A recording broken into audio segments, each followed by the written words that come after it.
Hi,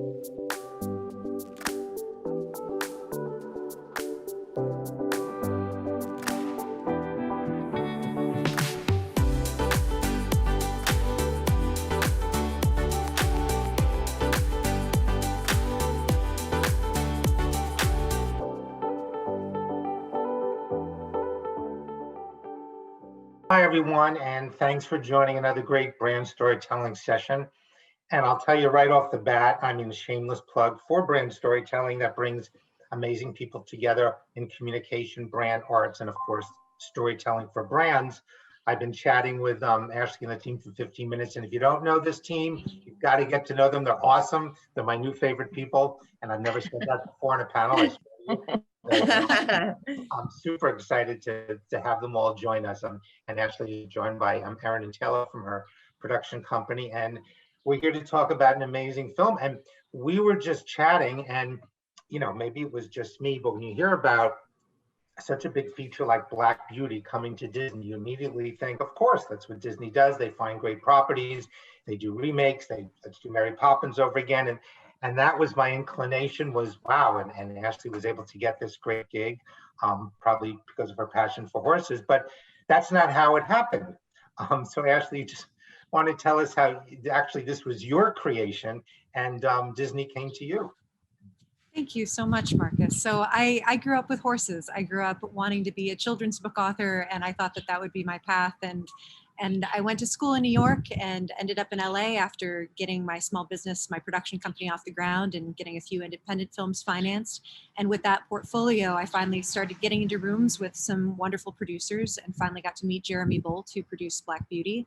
And we ended up talking about, it was a general meeting. We ended up talking about films that had impacted us in our lives. And I happened to mention The Black Stallion and the scene on the beach with Alec and the Black that's just set to score, and how stunning that is, and the relationship between a human and a horse. And he said, my partner Robert and I have wanted to remake Black Beauty for 10 years. If you have a take, let me know. And I had to take right in the room because I grew up with that book and I loved that book, and it inspired my love of horses, as it has with so many people. And they knew they wanted to do two things. They wanted to modernize the story, and they wanted Beauty to be female. And so it was a really collaborative effort to develop Black Beauty. And having grown up with the book, I really wanted to honor why Anna Sewell wrote the novel and the themes of animal welfare. And she really changed things for the horses of her time in the late 1800s. She wrote Black Beauty to make people understand better that horses can feel love and loss and empathy and joy, and that there was some abuse that was happening with horses being overworked at that time. So my biggest challenge in writing the screenplay was trying to find a natural and authentic parallel to Beauty's origin story. And then I stumbled across what wild horses were going through in our country. And they're being rounded up by low-flying helicopters and put in these mass holding facilities. And wild horses have families just like we do. They have family structures that are very complex. And if you take a stallion away, it's like losing a father. And so I felt the sense of guilt being a horse person who didn't know that that was happening. So I thought, how many other people don't know that that's happening? So we very naturally interwove that into the storyline of Black Beauty. We shot the film in South Africa. It was a co-production between South Africa and Germany. Constantine Film produced it and financed it. And then I edited the film as well. So I was in Munich for about 4 months. Came calling, and they sent an executive to my little editing suite, and I showed him 32 or 34 minutes of the film, and Disney loved it, and they ended up acquiring Black Beauty, which was just unbelievable. I mean, as a filmmaker, to have a studio like Disney want to purchase your film is surreal. And did you have to have any conversation with them about, listen, this is more than just a job, this is a passion, and when I'm going out doing PR for the film, fine, totally get it. I'm going to be talking about, my passion, and were they totally comfortable with all of that? It was amazing. I mean, even if down to the notes, we were in post for almost a year, because once Disney came aboard, of course, they had their notes. But it was amazing that they were extremely supportive of the themes and how naturally we interwove it. We never wanted the wild horse plight to be preachy, but we wanted it to be impactful, and we wanted to make sure that the 12-year-old watching that film is not afraid of the roundup and afraid of but we want them to be moved. And when it came time to do our press junket, it was amazing. Disney was completely and wholly supportive of me talking about, we started a nonprofit on the heels of this called the Wild Beauty Foundation, and they encouraged me to talk about it in all of my press. So that was really, really wonderful. And from an emotional perspective, and tell me if you disagree, just from me watching the trailer, it all boils down, there's so much in the film, but it all boils down for that love from that girl to that horse. That little, diamond is the essence of the movie. Like without that, that just is what drives it. Or do you have a different kind of take on it? Not at all. That's exactly it. It's what sparked the idea in the first place, which was talking about that scene in the Black Stallion, that connection, that mystical connection that happens between a horse and a human when you develop that bond. And Mackenzie was such a phenomenal actor, and she's such a wonderful person as well. She's become an ambassador for our foundation. We just did this event with St. Jude, and Mackenzie, I couldn't speak more highly of her.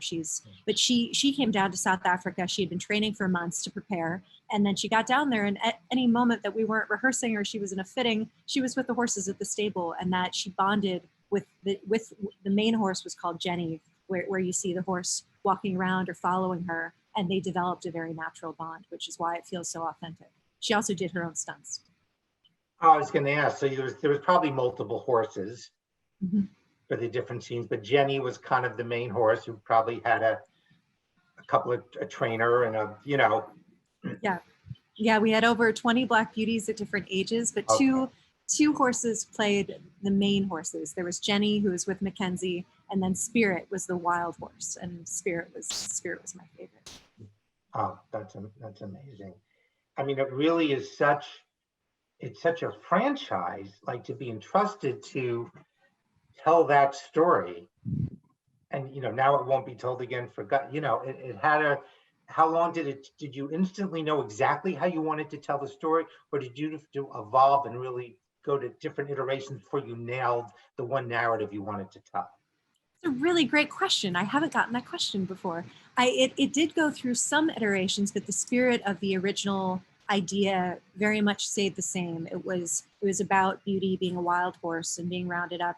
But initially, I actually had Joe. Joe was it was going to be an homage to Anna Sewell. I was going to have Joe be crippled.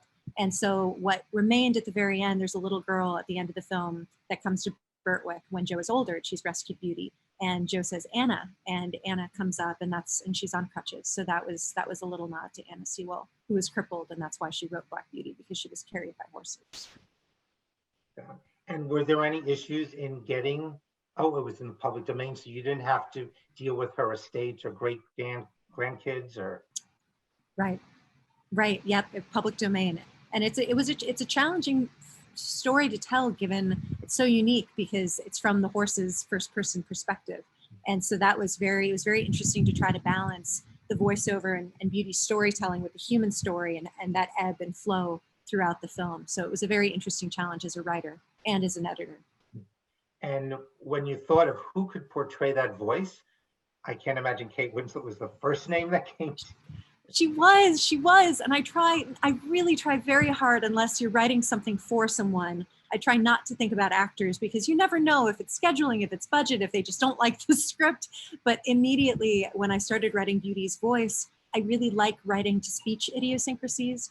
And I started thinking about her, and then I couldn't get her out of my head. And then when she said yes, I spent 4 or 5 hours writing her a 1-page letter about why I so badly wanted her, as I write letters to actors we go out to, but hers took me a long time. And when she said yes, I mean, I think I ran around the room. It was surreal. Oh, that's amazing. And honestly, I really think this particular story of what you've done, as far as I know, I've done a ton of grant funded films, but they're completely separate in docs and have nothing to do with the scripted and big screen world. And they've really been very separate.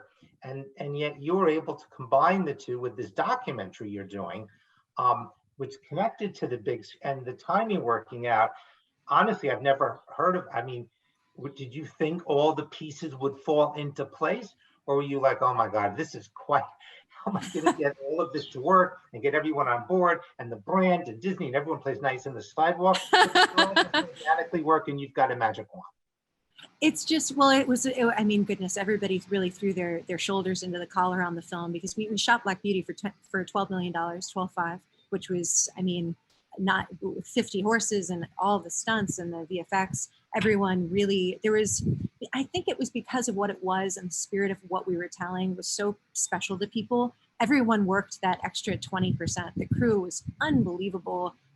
Our South African crew. And then Disney was just, like I said, they were just really supportive about what it was. And then the serendipity of being able to also launch a documentary following Black Beauty.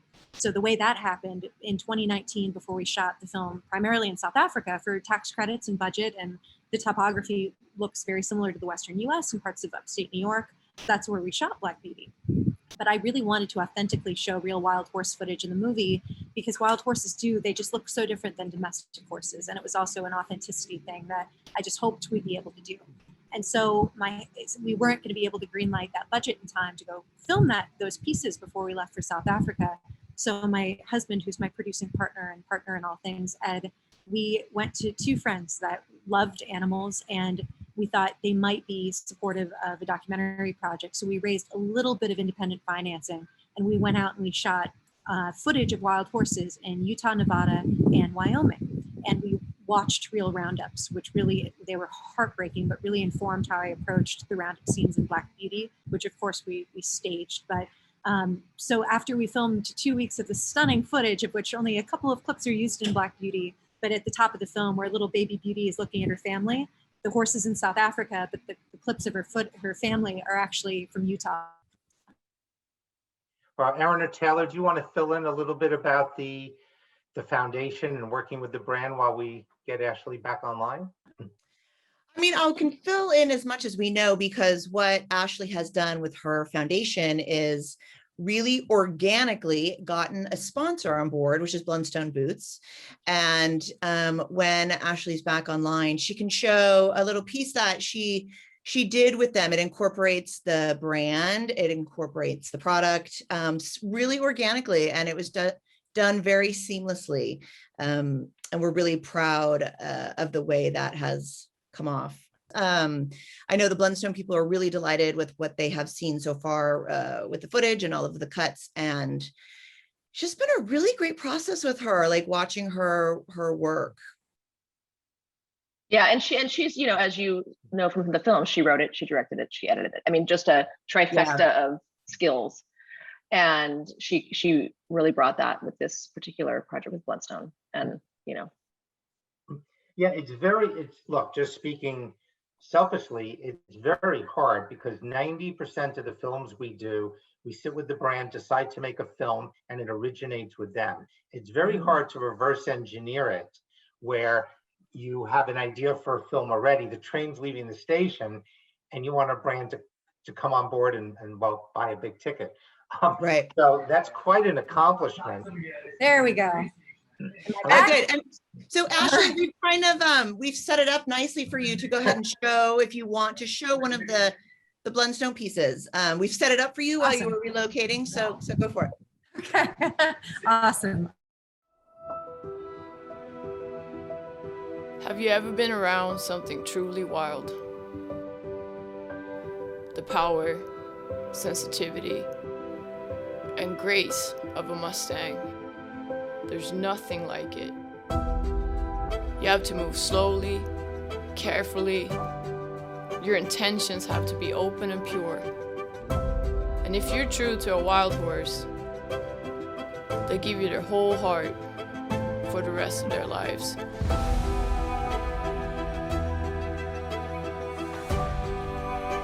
I'm Alexandra Saydak. I'm an ambassador for the Wild Beauty Foundation, and I stand with wild horses.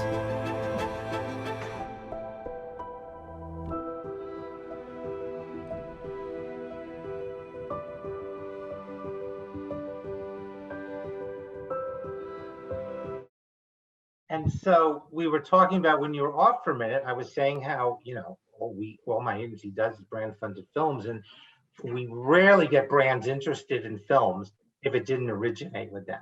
They want to start the train, they don't want to jump on a train that's moving. So it's amazing that you already had this concept and you got a brand, mostly because the brand does, you think we just have six figures lying around and with nothing to do with our budget. So how did did you literally just cold call them? No, actually, Blundstone ended up being it's just amazing some of the serendipity that's happened between Black Beauty and with the documentary and our nonprofit. We knew that we wanted to find a brand partner or brand partners that could support our efforts and where there would be some synergies. And my producing partner and husband actually ended up meeting Steve, a gentleman he's the North American CEO of Blundstone, and ended up talking to him about what we were doing and about wild horses and the plight of wild horses and the helicopter roundups and the breaking apart of families. And Steve was really moved by what we were doing. And we started talking. Could there be some synergy between the Wild Beauty Foundation and Blundstone? And so they came aboard and they've given us a grant to support our efforts to raise awareness. And a lot of what we're doing, because we're filmmakers, of course, is putting together content and we're putting together this documentary. So Blundstone gave the whole crew boots, and we're all in Blundstone boots, and it's just a very natural, the camera is gonna show Blundstones, or we're gonna pick up some beautiful shots of boots and hooves, and Blundstone's branding felt so in line with the spirit of what we were doing. They are strong and elegant, but also raw, and that feels like the spirit of a Mustang. So it was just a really perfect partnership. Great. And shameless plug, but I'll say that for anyone out there, especially on our VOD, for brands that want to get involved, Ashley is on LinkedIn, or you can come to me or Drew and we'll connect you. So any brands that want to help pony up, if you'll pardon me on that, and join the club here, what a great initiative. I know it's kind of early, you haven't finished the doc, but do you have any early discussions or plans on what you'll do with it from a distribution perspective?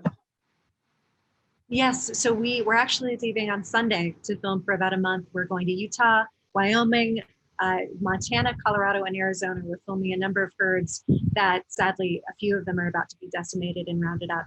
So we want to get some of the last footage of some of these very iconic horses and herds. So our plan, we wanted to remain independent for a couple of reasons. We wanted to do this now, and because there's this energy around wild horses. And for example, 40% of Wyoming's wild horses are slated to be rounded up. If we don't do something soon, they're going to be gone. So there was an immediacy to doing it. And we also wanted to retain a certain level of control of the footage, because I would like to do an educational cut of the documentary to give away to schools, to children, to educate kids about wild horses. So our plan will be completing the doc by the end of the year. And our plan, every filmmaker wants to go to Sundance, but we are going to complete it by the submission deadline. And Robert Redford is a huge advocate for wild horses. He's on the board of one of the biggest organizations. So we're hopeful and we're very excited to see what we're going to be able to do. But I think national awareness is really important to be able to start. Just anyone who loves animals should know that what's happening is wrong. You don't have to just be a horse person. I was going to say, and I didn't want to say this because, we have our films in about 70 film festivals, but the one everyone owes Sundance. But I couldn't help to say, that's such a natural fit, even though that's the film festival that's the first go-to. It makes so much sense for again, Robert's such a big supporter. So yeah, that's amazing. And let us know, because I too, from the educational perspective, I told you we're doing this film with Kerry Washington. It's about the dangers of the sun, and we're in 2,000 schools, and that's become such an important vehicle.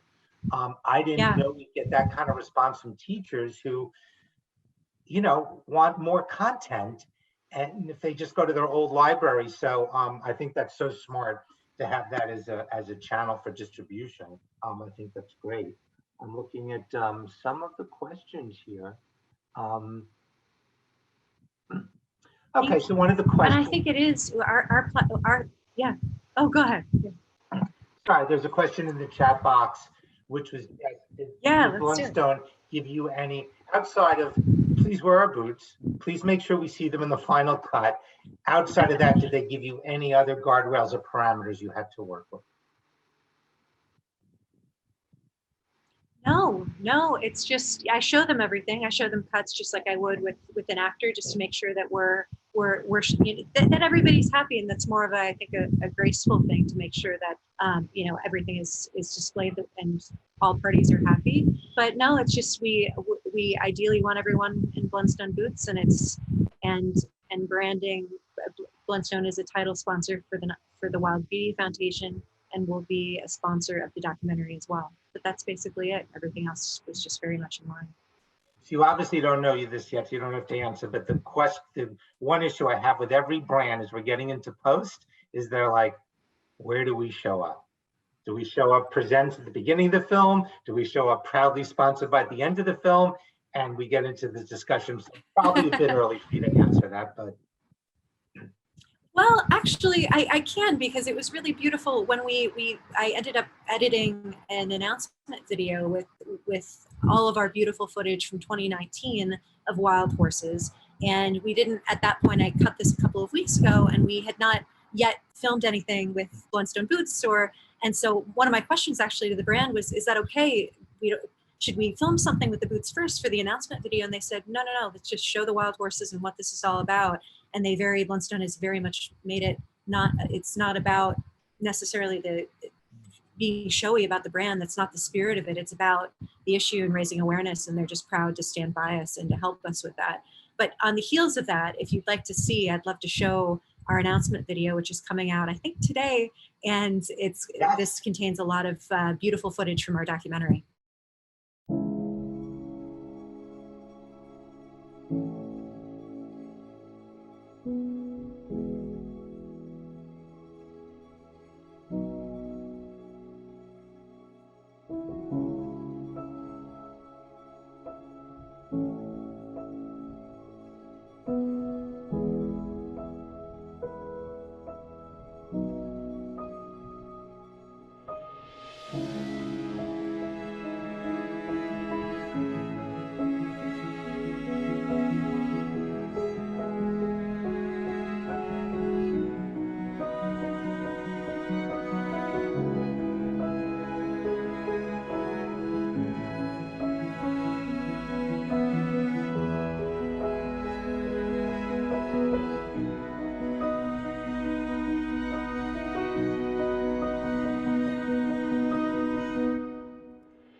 That's amazing.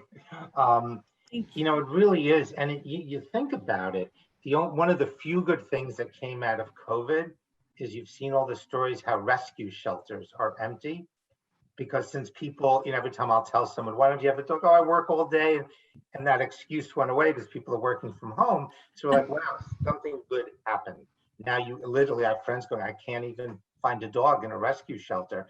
So, you know, thank God. But with horses, it's the one other animal that when I talk to people who own horses, they talk about that, not only that spiritual bond, but like as soon as the horse sees them, they'll come running as if it's like their human connection is amazing. But while dogs, we've seen all the commercials with Sarah McLachlan and dogs, yet we don't have that kind of awareness of what's happened with horses. Everyone's Exactly. watching these films going, I had no idea. I mean, it was brought up in, this is before you were born, the first Billy Jack movie. The opening scene is about that, how he was helping horses who were trying to be, you know, corralled up. But outside of that, you just don't hear about it. So thank you for doing this. Yeah. Thank you. We're really excited to, you know, you're given a gift of something, and we have the gift of a platform, so we're going to use it and try to do some good with it. So it's been beautiful though with the horses with COVID. There's been some increase in adoption, and then also the opposite, where some people can't afford to keep their horses, and so we've been rescuing horses out of some kill pens in Texas before they go to slaughter in Mexico, and and some beautiful, healthy horses, pregnant horses. We actually just had a pregnant mare and her filly arrive 2 days ago to California to see an adopter. So we're doing a number of things. The boots on the ground work. We're bringing horses to kids. We just did this beautiful event with St. Jude. We have an adopted horse that we've kept in our lives, who has cancer. So we just did this event with St. Jude and that horse who's battling melanoma. So I think there's a variety of ways that we're just trying to use our creative platform to explore, to bring the joy of horses to people, and then also raise awareness. And when the documentary comes out, I'm going to assume there's going to be this flood of support from both individuals, foundations. Do you have an infrastructure? If money just starts pouring in, do you have an infrastructure to then execute off that? So our team is very small right now. It's me and Ed and a couple of wonderful volunteers who are helping with our website, and we have a couple of interns. So we're growing. We've been growing this slowly over the past year, but we're ready to really start expanding because we've got some really big ideas, but we do need a team to be able to do that. So our hope over this year is to bring on a few brand sponsors that can help with the documentary. We're going to be on the road for about a month, but we're still raising a little bit of money for that. So, and then for the foundation, looking for donors and looking for brands that feel like a natural fit, like Blundstone, and figuring out creative ways that it's raising awareness, and it's beneficial to both the brand and to what we're doing. Great. So I assume then you're welcoming brand support, you're welcoming Very much financial support, and don't want to put words in you, you're probably going to welcome it. There are people here who just want to help and volunteer and join in. Possible? Okay, amazing. No, that's great. Well, thank you for doing what Yep, absolutely. Great. Well, thank you for doing what you do. I mean, many of us on this Zoom are lucky enough to love our work, which is a blessing every day to be able to do that. But to love our work and also to give back is just, is amazing that every day we can wake up and say, my little slice of the world here, I'm helping to change. And that's certainly what you're doing here. So super exciting. And I think everyone who's going to see this video from the brand storytelling community, we have hundreds who are all involved, and certainly from the brand world. I think you're going to get a great response of people who want to join and help and, kind of join you on this journey, support you in this journey. And we're really excited to see what's next. And please keep us advised with the documentary when it's done, when it comes out. And I'm sure I can tell you the brand story community will absolutely support and help you in any way you want. Absolutely. We sure will. And I know that our community Thank will you. as well. Thank you, Marcus. Thank you, Andrew, Thank for you, having guys. us on today. Appreciate it. Thank you all. Absolutely. Thank you to all of you. Thank you, Ashley, for all the work that you're doing for these horses and to tell these stories. Thank you, Marcus, for joining this conversation. And thank you, Aaron and Taylor at Bodega, for bringing this great story to us. It's a real treat. And thank you, Bob, for bringing this along as well. You can go to wildbeautyfoundation.org and learn more and subscribe and keep in touch. Thank you so much, everyone. Signing off. Thank you. Thank you, everyone. Bye. Thank you. Take care. Bye, Ashley. Thanks. Bye. Thank you, Marcus.